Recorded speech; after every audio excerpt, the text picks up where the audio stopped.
venir. Y entonces a los camiones, que son los camiones que vienen de carga de la línea noroeste hacia Santiago o hacia la capital o hacia La Vega o a Bonao, entonces se le está cobrando 600 pesos para ir y también 600 para venir, que ya es un precio alto de este peaje y ahora se quiere incluir entonces a la ciudad capital en esos peajes altos. De manera que yo creo que es interesante la revelación que acaba de hacer Antonio Marte sobre este fondo y vamos a hacer contacto con él para que nos explique más detalladamente en qué consiste su propuesta. Adelante, tenemos a Antonio Marte en la línea. Adelante, Antonio Marte. Sí, buenas tardes. Sí, buenas tardes. Nosotros escuchamos una propuesta, una revelación que usted hizo en el día de hoy, en el sentido de que hay un fondo acumulado de 7.000 millones de pesos, que el gobierno podría utilizarlo para reparar carreteras, caminos y avenidas, en vez de aumentar el peaje de la capital. Sí, fíjate, cuando se aprobó la reforma fiscal, de la cual Blas Peralta, Juan Ubier y yo, el pueblo prácticamente nos mochó el casco porque apoyamos la propuesta. Tú sabes que había un tranque con que el pueblo no entendía que había que aumentarle, el gobierno quería aumentarle 22 pesos más los aranceles al combustible, que serían 38, cuando le iban a permitir, que nosotros nos pusimos. Pero le dijimos al gobierno que era mejor que para esos gastos aumentara 2 pesos fijos por galón y se creara un fondo. El gobierno manda la reforma y aplica los 2 pesos aparte, de la cual esos 2 pesos ya hay unos 7.500 millones aproximadamente, de la cual no se ha dicho dónde están.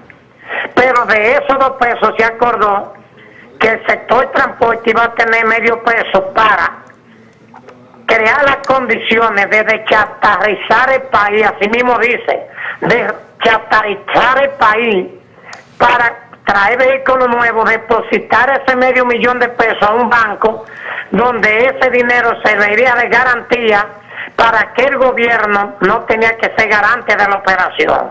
Tampoco se ha dicho dónde va. Entonces se supone que ahí tenemos 7.500 millones que todos los días, vendiendo el combustible que se vende en este país, todos los días va en acceso y aumentando. ¿Qué pasa con eso? Que hoy el gobierno se destapa con un aumento en el precio del peaje en perjuicio de esos pobres empleados que viven en el Goce de Jaina, en La Pared, en Jaina, en San Cristóbal, en Boca Chica, en el kilómetro 28, en Villa, etcétera, etcétera. En San Cristóbal, cuando un minibús de 30 pasajeros tiene que pagar 600 pesos diarios, que 600 pesos diarios por 30 días son 18.000 al mes.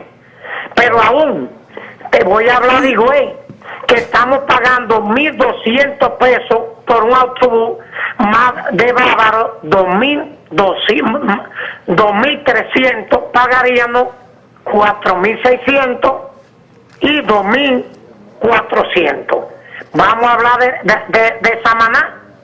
Entonces, ¿qué pasa? Que un minibús de kilómetro 28, que tiene que salir vacío, a ver qué encuentra picando en el camino 22, 18, 23, etcétera, etcétera, pagaría 600 pesos o tendrá que quedarse definitivamente en el 28. Pero ¿qué va a pasar con esto? Que los empleados tendrán que renunciar a su empleo de 10.000 pesitos porque van a pagar 6.000 pesos de peaje. Entonces, el caso del país no soporta más. Aquí las amas de casa no pueden seguir pagando más. Un gas 118, incompleto, señor. Un gasol a 220 para salir a conchar solamente con 7 y 8 días de gasol subsidiado. ¿Y cómo es posible seguir en esto? Ya OSA colapsó, ya el sector privado colapsó. Entonces vamos a andar en que en burro, aquí no hay burro para andar, señores. Bueno, y hay que buscar cuarto para comprar bicicleta. Sí, dígame una cosa, señor Marte. El peaje que se cobra actualmente en la carretera va a un fondo al Banco de Reservas, ¿verdad? Pero, ¿y ese dinero se emplea en la reparación de las carreteras o se emplea para pagar ya deudas viejas que tiene el gobierno con el Banco de Reservas? Mira, eso nunca se ha visto preparando carreteras con eso. Y la muestra está cuando se aprobaron los 2 pesos para las reparaciones de carreteras, los mantenimientos. Entonces, si el gobierno lo que quiere mantener la carretera tiene 2 pesos ahí para que mantenga, tiene 1,5 pesos, ahí con lo que le entra mensualmente por concepto de galón, de gasolina, de gasol y de GLP tiene un dinero aún. Yo quiero explicarte, Pimentel. Sí. Sucede de que el gobierno está buscando más recursos porque con los estaponamientos, lo que hicieron con la cabeza, lo están desbaratando con los pies. Ahora tú te vas a encontrar con un tapón del kilómetro 9 a Villa. ¿Cómo? Con el tapón para pagar peaje, pero de Villa a la capital te va a encontrar con otro porque es viceversa. Entonces eso conlleva un consumo de combustible más, entonces más beneficio para el gobierno, porque el gobierno gana jugoso beneficio con el combustible, el gasto de combustible. Porque se quiere entonces cobrar de ambos lados. Eso sería un retroceso, porque eso se eliminó. Preparando 5 y 6 estafetas. Eso se eliminó precisamente por la incomodidad que representaba de pagar de un lado y de otro. Pero ya lo que hicieron con los pies, con la cabeza lo van a desbaratar con los pies. Bueno, y si el gobierno insiste, Antonio Marte, en hacer este aumento, ¿cuál será la respuesta del sector sindical? Mira, lo primero que el gobierno de sorpresa, nosotros no estamos convocando a protesta. Quien está convocando a protesta es el ministro de Obras Públicas, por orden del presidente. Ahora bien, si el gobierno insiste, nos coge de sorpresa, es bueno que el gobierno sepa que cada estación, Caribe Tuya, Metro, Terrabó, Tareabó, las 14 provincias del Cibao, el Este y todo, cada chofer lleva su peaje. Su peaje. ¿Qué va a pasar? Que se van a sorprender ustedes porque nosotros le vamos a dar el peaje acostumbrado, se van a sorprender con millones de personas tiran los peajes porque los autobuses no van a poder cruzar. Entonces ahí mismo ya hay un retiro totalmente de las unidades. Y yo te quiero decirte una cosa. Esto no es un problema sindical, político, nada. Esto es un problema de tú compras 5 y debes vender 6 o vender 5 con 1. Esto CONATRA representa en República Dominicana en el transporte interurbano, no te voy a hablar del urbano, es más de un 90%. Con eso te digo que las guaguas de CONATRA no van a pagar ese azaroso peaje. Con eso te lo digo. El pleito es con CONATRA y con los que nos quieran apoyar, el 8% que nos quiera apoyar y el pueblo dominicano. Bueno, pues muchas gracias, Antonio Marte, por acceder a la invitación que le hemos hecho. Ahí está la posición de Antonio Marte, bastante clara. No, clara y contundente. Dice que los choferes de CONATRA no van a pagar ese peaje. Bueno, que los dueños de transporte le van a dar el dinero estipulado hasta ahora para el pago de los peajes. Y como los choferes no tienen más para pagar peaje, después que paguen los 30 pesos, van a dejar los autobuses ahí antes del peaje. O sea, estamos vislumbrando mucho entaponamiento y entonces ellos dicen que después van a retirar las unidades y las van a sacar de servicio. O sea, sería, por ejemplo, un autobús que venga del kilómetro 18, ¿verdad? O de Pedro Brán, vamos a decir. No, Pedro Brán ahí es que está el peaje. Exacto. Que venga venga de Santiago. De Santiago a la capital. Entonces, cuando llegue el peaje, le dice a los pasajeros, desmóntense. Que no hay con qué pagar el peaje. Nosotros no vamos a pagar el peaje y entonces ellos le devuelven dinero para que ellos tomen otro vehículo después del peaje. No, van a dejar eso así, se van a quedar ahí. Lo que están buscando es obstruir las vías. Una protesta novedosa. Una protesta a nivel de 2014, ¿no? La verdad que yo creo que esa vía, eso de buscar los impuestos por la vía así administrativa no es lo más correcto. Yo recuerdo, Gerán, cuando salió el titular, ¿tú recuerdas el titular del Nacional? Que decía el ministro administrativo de la presidencia que no iba a haber más impuestos en la República Dominicana. Que tú me dijiste, eso, yo no creo mucho eso. Pero míralo ahí. Y yo tuve que contradecirte, míralo ahí. Este es un impuesto indirecto. Y ese impuesto indirecto a través de los peajes a la población es contravenir las recomendaciones del Banco Mundial y contravenir las mismas recomendaciones de la Dirección de Impuestos Internos, que dice hoy Guarocuya Félix, dice hoy que en la República Dominicana el que más tiene es el que menos paga impuestos, porque los impuestos son todos indirectos. Es decir, no se le cobra al que más tiene, sino que se le cobra a toda la población.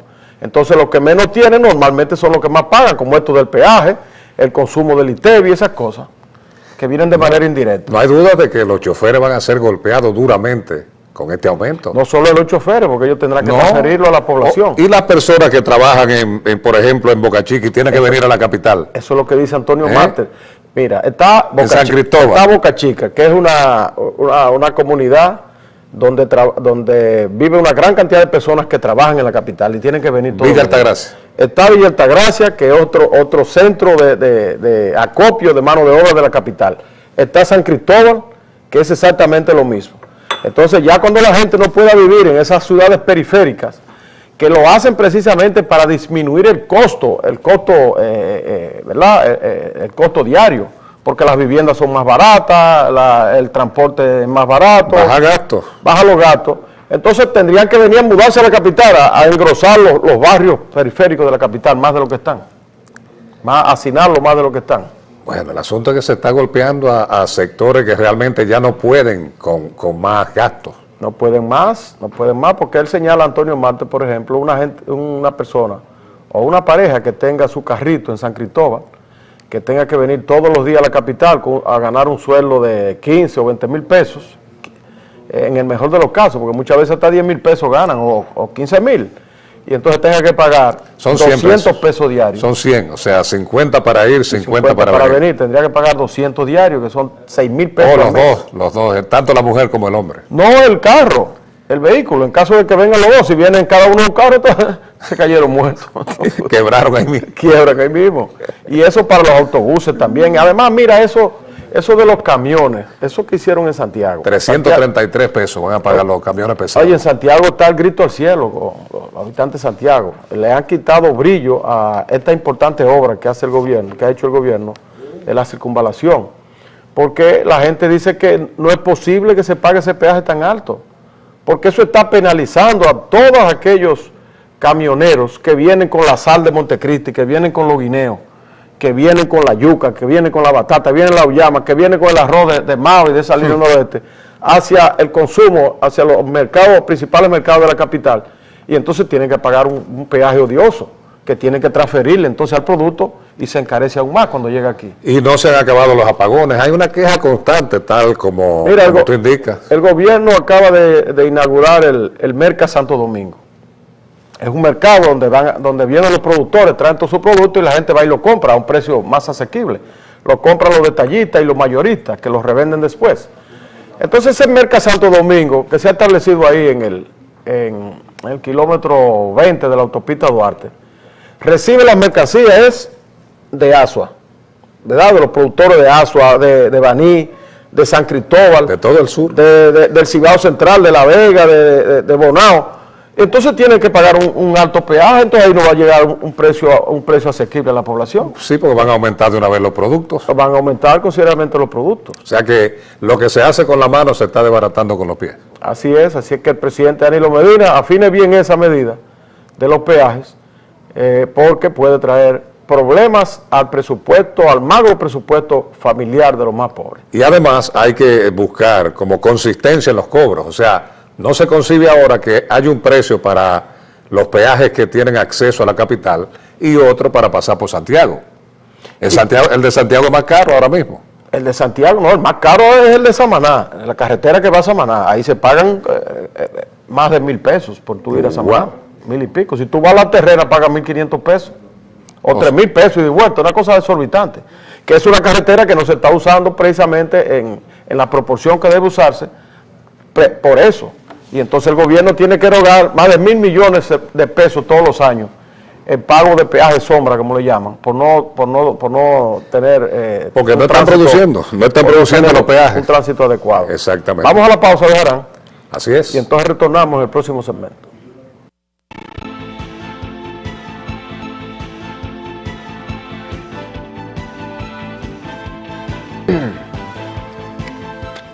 Bien, continuamos. Bejarán y el presidente Danilo Medina estuvo esta semana por el interior, en el día de ayer y también, ayer fue, ¿verdad?, que fue a Baní. En el día de hoy inauguró las escuelas en Baní, sí, hoy fue a Baní, inauguró 9 escuelas, es una gran noticia. Más 18 en 2 semanas. Sí, eso significa que la promesa del presidente de establecer la tanda extendida a través de la construcción de nuevas escuelas, nuevas aulas, ampliar las que están, parece que se va a convertir en una realidad y eso es positivo. También estuvo el fin de semana, el domingo, en sus visitas sorpresas que tiene acostumbrado el país, estuvo en la línea noroeste. Allí visitó el proyecto La Cruz de Manzanillo nuevamente, en Palo Verde, y le dio 20 millones de pesos, o le prestó 20 millones de pesos a los productores de guineo para la construcción de una empacadora. Esos guineos se utilizan para la exportación, entonces tienen primero que ser empacados. Y una de las cosas que más le cuesta a ellos establecer es precisamente las empacadoras. El presidente le dio 20 millones a esos productores de Palo Verde para que hagan esa empacadora. Y se trasladó de ahí entonces a la sección de los suberos, en la zona costera de Villa Vázquez, y allí asistió a los productores, a los ganaderos, que están confrontando problemas por la sequía que afecta a la línea noroeste, y le dio 5,000 libras de paca de heno, esa paca seca, ¿verdad?, que le dan al ganado, porque el pasto de la zona está muy mermado con la sequía que existe. Muchos animales estuvieron muriendo por la sequía que, dicho sea de paso, ha comenzado a ceder, ha estado lloviendo. Llovió algo, pero de acuerdo a meteorología, la sequía todavía no ha sido interrumpida totalmente. Sí cayeron esporádicos aguaceros, pero todavía está el problema ahí. Tengo entendido que ayer también cayó algo. Ayer llovió. Algo de agua. Bueno. Tengo entendido. Sí. Por la línea. Han caído sí pequeños aguaceros. Sí, pero vimos imágenes de reses flacas, muertas, que todavía necesitan mucha agua para poder normalizarse la situación. Así es, porque cuando esa tierra de la línea noroeste se seca, con 8 meses que duró sin llover, para que vuelva a tomar su ritmo y a crear el pasto, tiene por lo menos que llover varias veces y de manera copiosa. Pero ahí tienen la ayuda de las pacas de heno, 5,000 adelante, después 10,000 atrás. Ojalá que lleguen rápido para que el ganado pueda, volver a retomar sus fuerzas y resarcir un poco las pérdidas que ya van a tener los criadores de ganado de esa zona, porque van a perder. No, y que el Ministerio de Agricultura le dé seguimiento, porque tiene que ir el presidente. Nosotros lo habíamos dicho aquí, habíamos hecho varios llamados al ministro de Agricultura para que acudiera a la zona y no se aparecía por allá. ¿Por qué será eso? Tuvo que ir el presidente personalmente a llevar 5,000 paquitas de alimentos para el ganado. Eso no tiene madre. Eso eran unos muñequitos, paquitos. Eso no tiene madre este país. ¿Y qué? Que los funcionarios no pueden proceder y tomar medidas en momentos de crisis ellos por su cuenta. O estarán dejando las cosas que el presidente vaya. O sea, la posponen hasta que vaya el presidente. Como dice no sé si será una estrategia o una deficiencia. Bueno, algo es, o son gente que no saben lo que tienen entre manos, o no se atreven a mover un dedo si no lo hace el presidente. Hay gente así. Allá en Villa Vázquez y en Montecristi están esperando que vaya el presidente a ordenar la construcción de las cloacas. El pueblo ya no aguanta más, sí, pero no aguanta el mal olor que hay ahí. No es lo mismo 10 o 5,000 pacas de heno que un drenaje en Montecristi y en Villa Vázquez. Así es, pero como no va tampoco el director de INAPA a resolver el problema, entonces parece que están esperando que sea el presidente que también vaya y dé la orden de la construcción de las cloacas. que ese sí es un problema serio de esa zona. Bueno. Es decir, es un problema serio, porque sin la cloaca no hay desarrollo ni en Montecristi ni en Villa Vázquez. Además de que siempre está el peligro de que se desate una pandemia en esa zona, que mueran decenas que ojalá no ocurra, decenas de personas por cualquier epidemia que se desate. Sobre todo los niños que andan, a veces descuido de los padres, andan en los patios, andan en el frente de la casa en ese fango, porque déjeme decirle, hay esa agua negra putrefacta con materias fecales, a veces usted la ve que fluye de la tierra en los contenes y anega diferentes sectores de la ciudad. Usted tiene que ver ese crimen que está diezmando la población de Montecristi y Villa Vázquez. Usted tiene que ir, pararse en una esquina, mirar para abajo y usted va a ver esa agua negra contaminada que mata, que lleva enfermedades, y no hay manera de que resuelvan ese problema. Y todos los días se promete que mañana viene INAPA, el pasado viene INAPA, y INAPA no llega. Me contó precisamente el periodista Aquiles García, un destacado periodista de Villa Vázquez, que él personalmente se apersonó a la zona costera y le preguntó al presidente, él directamente, parece que eso no lo recogió la prensa nacional, él le preguntó al presidente que cuándo iban a iniciar la construcción de las cloacas y que el presidente le dijo que en los próximos días, pero se lo dijo calladito, que más nadie lo oyó. Entonces, ahora Aquiles tiene el problema de que nadie le cree. Bueno, pero si el presidente ¿Nadie se lo cree dijo, que el presidente le dijo eso? Bueno, pero si él tiene credibilidad y está consciente de que el presidente le dijo eso, que lo difunda, no hay problema. No, ya él lo difundió a través de su programa. No, que lo siga diciendo porque sí se lo Él dijeron. lo difundió a través de su programa, lo que pasa es que la gente está escéptica, la gente no quiere creer ya. Bueno, pues tienen que Porque creer. está como el cuento de Caperucita. Ahí viene el lobo. Y viene el lobo, viene el lobo y viene el lobo. Y nunca llegó. Bueno, llegó un día. Cuando pero llegó de se verdad. acabó con todo. Primo, siga dándole, que usted de lo bueno, usted está haciendo un trabajo tremendo, haciendo contacto con personas que podrían darle el espaldarazo para que eso se solucione por ahí. Así y hay que seguir luchando, porque tarde o temprano se condolerán de esa población. Así es. Y a propósito, ya en el ámbito internacional, Bejarán, Joe Biden, el vicepresidente de los Estados Unidos, que estaba supuesto a visitar el país el próximo miércoles, ya se anunció que no va a venir. Suspendió el viaje y algunos señalan que lo suspendió por la posición dura que manifestó en contra de él o del viaje el cardenal López Rodríguez, quien cuando le preguntaron que qué opinaba del viaje de Biden a la República Dominicana dijo que a él no le interesaba. A mí no me interesa. El cardenal baja a veces con una recta que ni Juan Marichal en su tiempo. Y parece que Biden venía a tratar el tema de la migración, de la sentencia 168-13 del Tribunal Constitucional, y suspendió el viaje. Obama le ha tirado unas papitas duras a Biden. El asunto de Crimea, de los rusos, sí, y el asunto de Venezuela. Sí, porque Biden es un experto en política internacional y ha tenido mucha participación en el gobierno de Obama en el ámbito internacional. Y a propósito de esto, del problema haitiano, van a enjuiciar de nuevo a la República Dominicana en Washington. El mismo Comité Interamericano de los Derechos Humanos de la Organización de Estados Americanos va a iniciar un juicio contra el país el 24 de marzo, lunes 24 de marzo, a las 4 de la tarde, en la sede de la OEA en Washington. Ese es el tema de nunca acabarse. Y son las mismas organizaciones que han mantenido sus denuncias en contra de la República Dominicana, las que siguen asusando y asusando y asusando para que la República Dominicana no salga de este problema de enjuiciamiento por el supuesto maltrato que se le da a los haitianos y la falta de permitirle que los que vivan aquí pues se nacionalicen, o los que han nacido aquí. Y mientras tanto,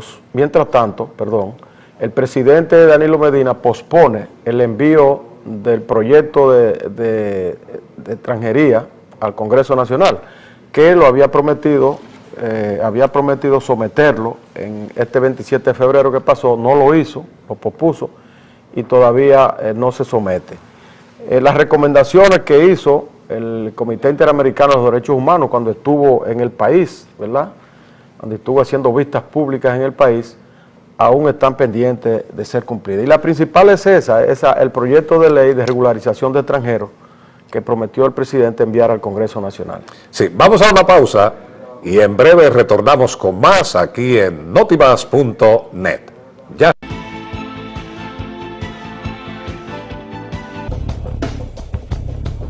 Los hechos más importantes de la actualidad económica, social y política están primero en Teleradio América, líder en comentarios.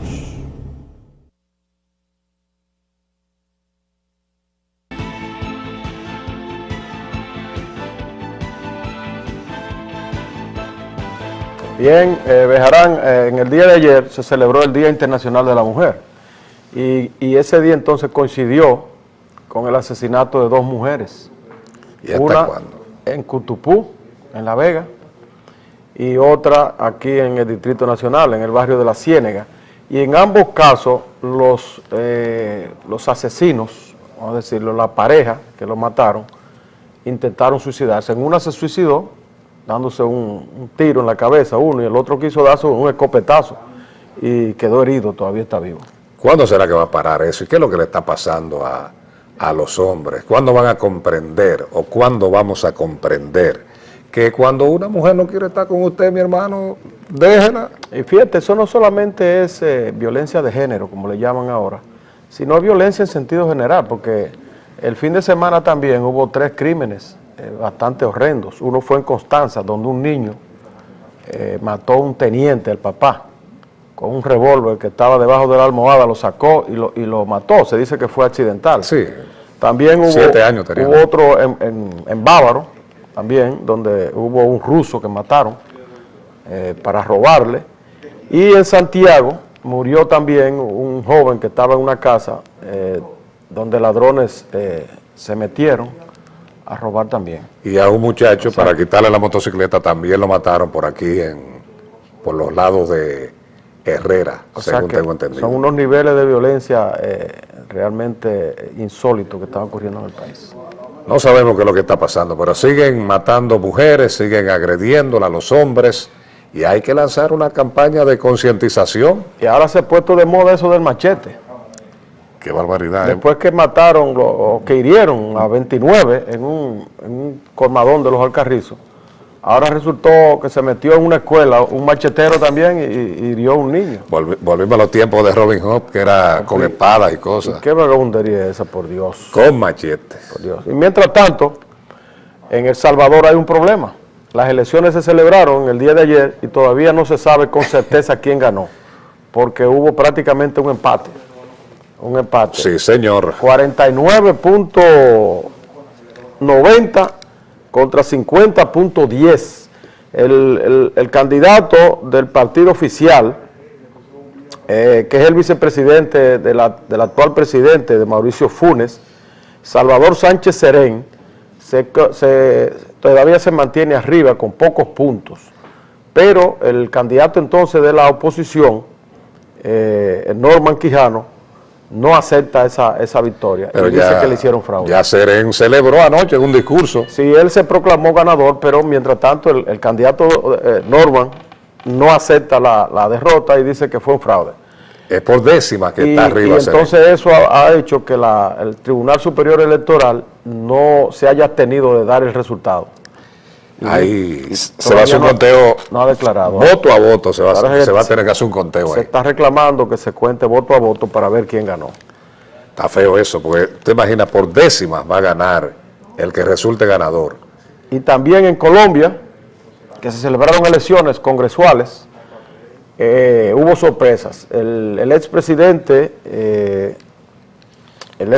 Uribe salió senador. Y por mucho dio una sorpresa, porque oye lo que pasó ahí. Santos, que es el presidente actual, fue ministro de Defensa en el gobierno de Uribe, el gobierno pasado de Uribe. Entonces, Santos ganó con el apoyo de Uribe, ganó la presidencia. Y resulta que en el ejercicio del poder, entonces se separaron, y ahora son archienemigos. Entonces Uribe formó un nuevo partido, un partido nuevo, porque el partido que está liderando Santos es el partido de la U, le llaman el partido de la U, precisamente el partido de Uribe, el partido de la U, pero Uribe salió y formó un nuevo partido que se llama Centro Democrático, y este partido entonces le compitió de manera decisiva en estas elecciones, a tal punto de que hubo prácticamente un empate. El partido de Santos el partido de la U de Santos sacó 21 senadores, disminuyó su cantidad porque tenía 28, y el partido entonces de Uribe sacó 20 senadores. O sea que hay una situación un poco, más o menos parecida, aquí lo que está pasando aquí. Ahí lo que pasó es algo grande. Sí. Usted ha acabado de formar un partido político, un movimiento, y saca igual cantidad de senadores y diputados que el partido de gobierno. Y llega senador con una votación casi con un 80%, como lo hizo Álvaro Uribe. Y entonces Álvaro Uribe también ahora se perfila como el opositor principal de Santos, en el momento en que se acercan unas elecciones presidenciales. Un crítico acérrimo del gobierno de Venezuela. Y se da la característica de que él no puede ser ya presidente de Colombia. No puede ser presidente porque ya fue, allá la Constitución lo prohíbe. Eso sería lo ideal que pase aquí.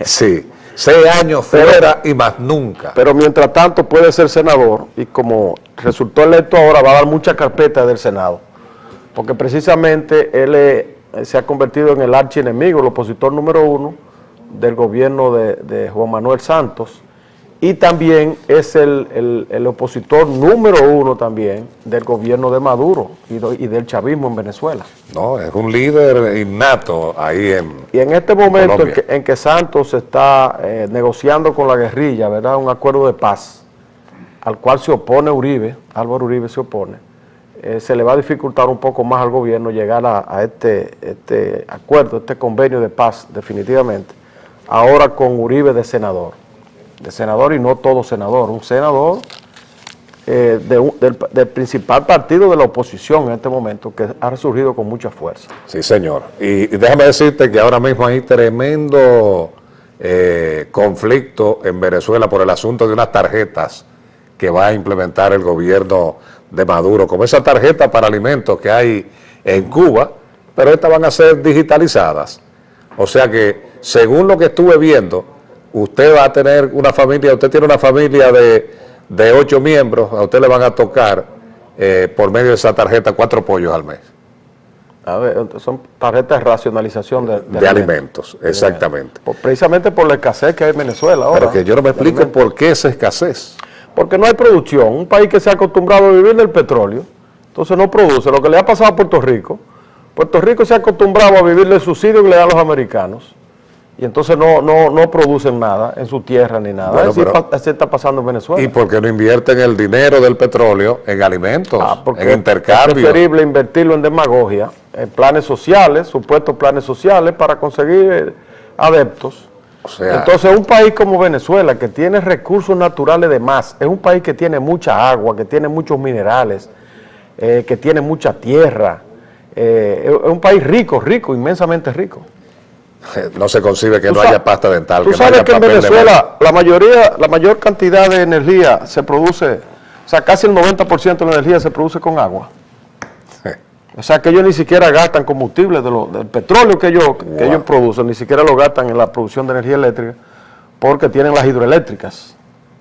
Y sin embargo, esa cantidad de recursos que reciben por la exportación de petróleo, no lo han sabido emplear para tener un desarrollo sostenible. Y no es solamente ahora en el gobierno de Chávez y después de Maduro, sino mucho antes que eso, porque Venezuela siempre ha sido el principal exportador de petróleo, uno de los principales exportadores de petróleo del mundo y el principal de América Latina. Uno de los países más ricos del continente. Sin embargo, ese dinero no lo usan para resolver los problemas definitivos, sino que siempre demagogia, dándole tarjeticas y esas cosas a la gente con el propósito de mantenerlo cautivo. Que esa es una moda ahora en los gobiernos latinoamericanos. Que la República Dominicana no escapa a eso. La tarjeta de solidaridad. Tarjeta de solidaridad, bono gas, bono estudiante, bono qué sé yo, que para todo hay un fondo. Y se utiliza políticamente en la mayoría de los países. Creo que para eso es. políticamente, para eso. amenazan, te vamos aquí, ten cuidado, acuérdate que tú estás siendo favorecido con esto y con esto, o sea, es para evítate problemas. Ahora mismo el gobierno tiene abonados en los planes sociales alrededor de 2 millones de votantes, que a la hora de votar, a la hora de ir a las urnas, piensan en esa tarjetita que tienen en los bolsillos. Ay, si gana otro, piensa la gente, ¿me la van a quitar? Mira, por ejemplo, un caso que se está dando ahora con el gas propano. El gobierno ha subido el gas a niveles desproporcionados. Un galón de gas propano cuesta 1.17, un peso con 17, 117, perdón, no, 117 un galón. Entonces, no se sienten la protesta ni nada. ¿Por qué? Porque el gobierno le da un bono gas a los sectores más vulnerables, a los sectores pobres, una gran cantidad, que compran su gas con una tarjetita. Y le dan 300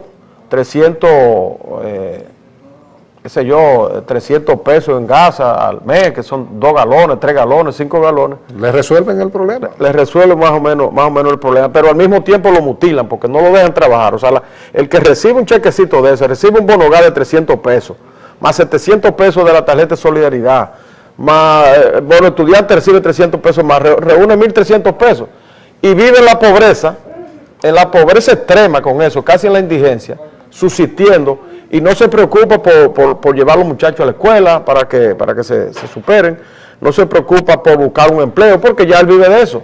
Entonces eso lo mantiene, eso en vez de resolver el problema, es un problema social, lo que hace es que mantiene a la gente en la pobreza por siempre. Y se sienten comprometidos con el que le dio esos beneficios. Se sienten. A la hora de... se convierten en parásitos de la sociedad. Sí, vamos a una pausa. No productivos. Vamos a una pausa y en breve retornamos con más aquí en notimas.net.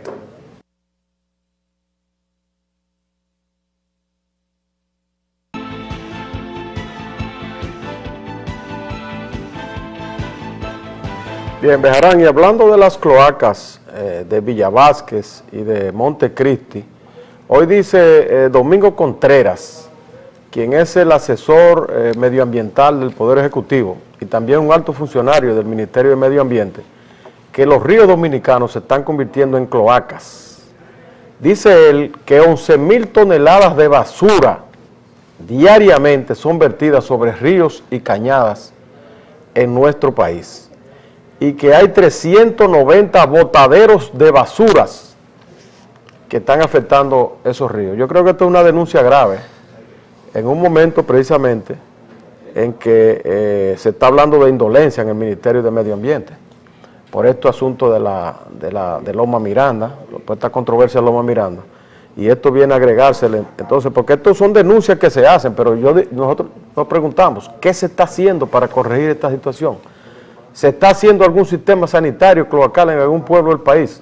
¿O se están tomando medidas para procesar la basura de suerte que no vayan a parar a los ríos y cañadas? ¿Qué está haciendo el gobierno o las autoridades con las industrias que de una manera cruel tiran sus desperdicios en los ríos? No se están construyendo las plantas de tratamientos precisamente para procesar estas aguas negras que producen los sistemas sanitarios de los pueblos, ¿verdad? Los sanitarios y las cosas, y también las industrias. Entonces, no se está haciendo nada de esto. Y entonces el Domingo Contreras, que es el asesor del Poder Ejecutivo, hace la denuncia. Porque lo que debería darle vergüenza a él, porque ya en el Ministerio de Medio Ambiente, ¿qué están haciendo para esto? Él dice que los ríos más afectados son el río Sama, aquí en la capital, el río Isabela, que es la prolongación de los Sama, esas son cloacas, el río Jaina, el río Yaque del Norte, allá en Santiago. ¿Entiendes? Los principales ríos del país se están convirtiendo en cloacas, dice él. Pero ¿qué estamos haciendo? Estamos construyendo plantas de tratamiento. Hasta donde yo sepa, no se está haciendo una planta de tratamiento en ninguna parte. Se está concientizando a la población para que le den mejor uso a los desperdicios. No vale concientización, tiene que haber acción del gobierno. Hay que buscarle una disposición final a la basura. ¿Entiendes? Porque la gente recoge su basura en su casa, la pone en un zafacón. Ese zafacón lo busca el camión de la basura del ayuntamiento y lo lleva a un lugar, pero a un lugar que lo que va a contaminar, o lo tira por los ríos. Eso es lo que hace la mayoría de la gente. Y otra cosa, entonces, la industria, como tú dices, toda esa industria de hotelería, de todo tipo de manufactura que está establecida en las ciudades, todas esas aguas negras van a ir a cañadas. Los mataderos de los pueblos, tú sabes, los mataderos de los pueblos desembocan directamente a los ríos. Entonces, ¿qué está haciendo? O sea, hay una inversión para eso, no se está haciendo absolutamente nada. Entonces, denuncia para que los mismos funcionarios denuncian las cosas, entonces yo no me entiendo. Los encargados de resolver los denuncian. Se han vuelto denuncias. Delatan su, ¿cómo se diría? Su falta de actividad y conocimiento en lo que tienen entre manos. Mientras tanto, la diarrea porcina está acabando también con los cerdos en el Cibao Central. Se ha perdido se habla de 7.000 cerdos que han muerto por esta diarrea, que es una especie como de fiebre porcina de la que... Y ataca a los cerdos chiquitos, a los cerdos pequeños. Ataca a los cerdos y está diezmando la producción de este ganado ahí en el Cibao. Bueno, pues lamentable, cuántas cosas malas para comentar, ¿eh? Bueno, mientras tanto... Y no estamos inventando, eso está ahí. Hay una buena que dice el gobernador del Banco Central, que ahora en enero crecimos, la economía dominicana creció un 5%. Revísate los bolsillos a ver si estaba grande. Yo digo, ¿crecer para qué? Para estar más pobre todo el mundo cada vez. Bueno, señores, llegamos al final de notimas.net. A nombre del ingeniero Héctor Rodríguez Pimentel, su amigo y servidor José Bejarán, les dice hasta el próximo miércoles. Hasta el miércoles. Bien, hasta el miércoles.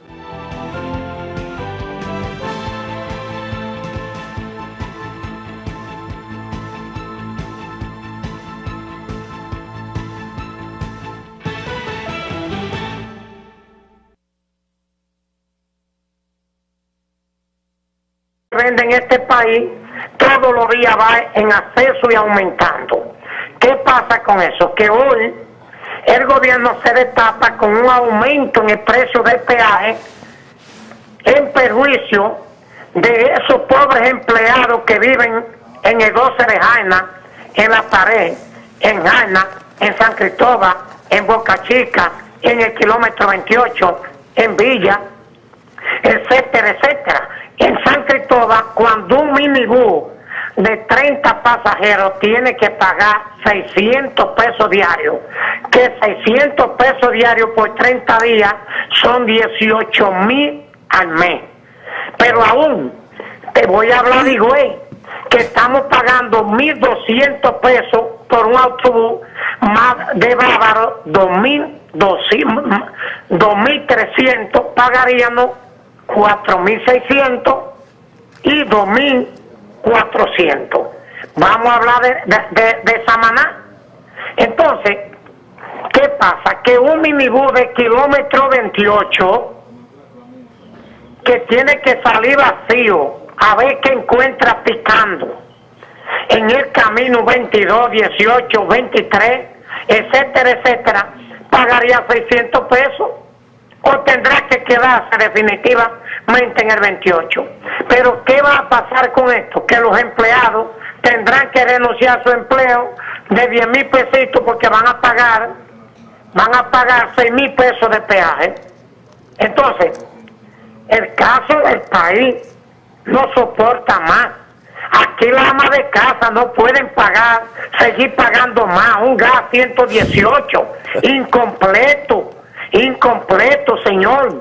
Un gasol a 220 para salir a conchar solamente con 7 y 8 días de gasol subsidiado. ¿Y cómo es posible seguir en esto? Ya OSA colapsó, ya el sector privado colapsó. Entonces vamos a andar en burro. Aquí no hay burro para andar, señores. Bueno, y hay que buscar cuarto para comprar bicicleta. Sí, dígame una cosa, señor Marte. El peaje que se cobra actualmente en la carretera va a un fondo al Banco de Reservas, ¿verdad? Pero, ¿y ese dinero se emplea en la reparación de las carreteras o se emplea para pagar ya deudas viejas que tiene el gobierno? Con que el pueblo no entendía que había que aumentarle, el gobierno quería aumentarle 22 pesos más los aranceles al combustible, que serían 38, cuando le iban a poner ustedes, que nosotros nos pusimos, pero le dijimos al gobierno que era mejor que para esos gastos aumentara 2 pesos fijos por galón y se creara un fondo. El gobierno manda la reforma y aplica los 2 pesos aparte, de la cual esos 2 pesos ya hay unos 7.500 millones aproximadamente, de la cual no se ha dicho dónde están. Pero de esos 2 pesos se acordó que el sector transporte iba a tener medio peso para crear las condiciones de deschatarrizar el país, así mismo dice, deschatarrizar el país para traer vehículos nuevos, depositar ese medio millón de pesos a un banco donde ese dinero serviría de garantía para que el gobierno no tenía que ser garante de la operación. Tampoco se ha dicho dónde va. Entonces se supone que ahí tenemos 7.500 millones que todos los días vendiendo el combustible que se... venir. Y entonces a los camiones, que son los camiones que vienen de carga de la línea noroeste hacia Santiago o hacia la capital o hacia La Vega o a Bonao, entonces se le está cobrando 600 pesos para ir y también 600 para venir, que ya es un precio alto de este peaje, y ahora se quiere incluir entonces a la ciudad capital en esos peajes altos. De manera que yo creo que es interesante la revelación que acaba de hacer Antonio Marte sobre este fondo, y vamos a hacer contacto con él para que nos explique más detalladamente en qué consiste su propuesta. Adelante, tenemos a Antonio Marte en la línea. Adelante, Antonio Marte. Sí, buenas tardes. Sí, buenas tardes. Nosotros escuchamos una propuesta, una revelación que usted hizo en el día de hoy, en el sentido de que hay un fondo acumulado de 7.000 millones de pesos, que el gobierno podría utilizarlo para reparar carreteras, caminos y avenidas, en vez de aumentar el peaje de la capital. Sí, fíjate, cuando se aprobó la reforma fiscal, de la cual Blas Peralta, Juan Ubier y yo, el pueblo prácticamente nos mochó el casco porque apoyamos la propuesta. Tú sabes que había un tranque con... Gobierno con el Banco de Reservas. Mira, eso nunca se ha visto, preparando carreteras con eso. Y la muestra está cuando se aprobaron los 2 pesos para las reparaciones de carreteras, los mantenimientos. Entonces, si el gobierno lo que quiere mantener la carretera, tiene 2 pesos ahí para que mantenga, tiene 1,5 pesos, ahí con lo que le entra mensualmente, por concepto de galón, de gasolina, de gasol y de GLP, tiene un dinero aún. Yo quiero explicarte, Pimentel. Sí. Sucede de que el gobierno está buscando más recursos, porque con los taponamientos, lo que hicieron con la cabeza, lo están desbaratando con los pies. Ahora tú te vas a encontrar con un tapón del kilómetro 9 a Villa. ¿Cómo? Con el tapón para pagar peaje, pero de Villa a la capital te va a encontrar con otro, porque es viceversa. Entonces eso conlleva un consumo de combustible más, entonces más beneficio para el gobierno, porque el gobierno gana jugoso beneficio con el combustible, el gasto de combustible. Porque se quiere entonces cobrar de ambos lados. Eso sería un retroceso, porque eso se eliminó.